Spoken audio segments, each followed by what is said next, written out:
৬৪ লক্ষ টাকার brown sugar উদ্ধার করল বাগবাসা থানার পুলিশ। রাজ্য গোয়েন্দা পুলিশের তৎপরতায় নেশার বিরুদ্ধে অভিযানে সাফল্য পেল বাগবাসা থানার পুলিশ।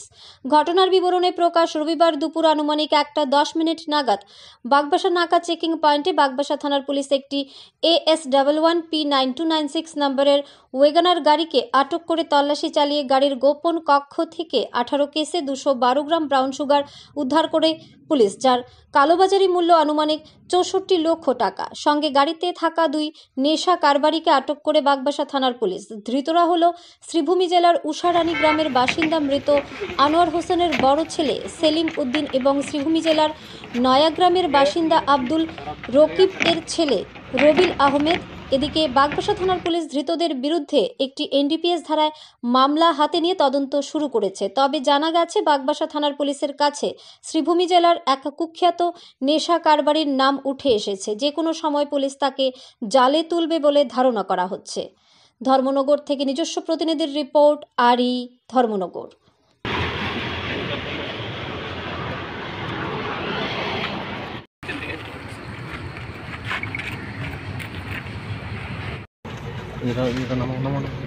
সাদার কাভারটা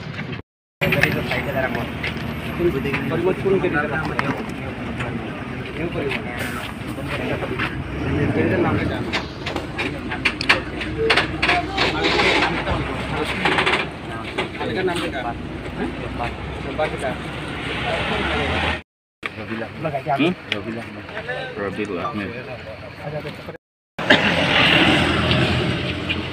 ওই যে বলনা নিচে ভাই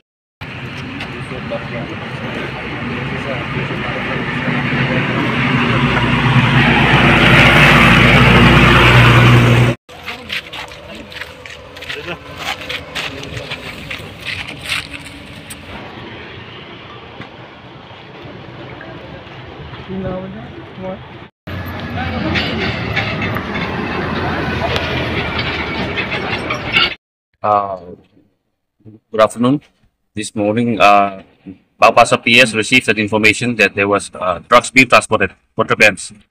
So one vehicle was detained, one WagonR AS11P9296 was detained, and after the presence of magistrate, search was conducted. We have found suspected heroin of around 18 cases of 212 gram suspected heroin. This approximate value will be around 64 lakhs.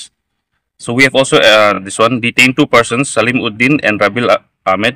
We will register a case and investigation will be conducted. Currently, with the information we have received is that the vehicle had come from Karimganj, and we will determine in which side it will be proceeding. We will see based on the investigation where it was being transported and who are the persons involved. For now, we will start investigation.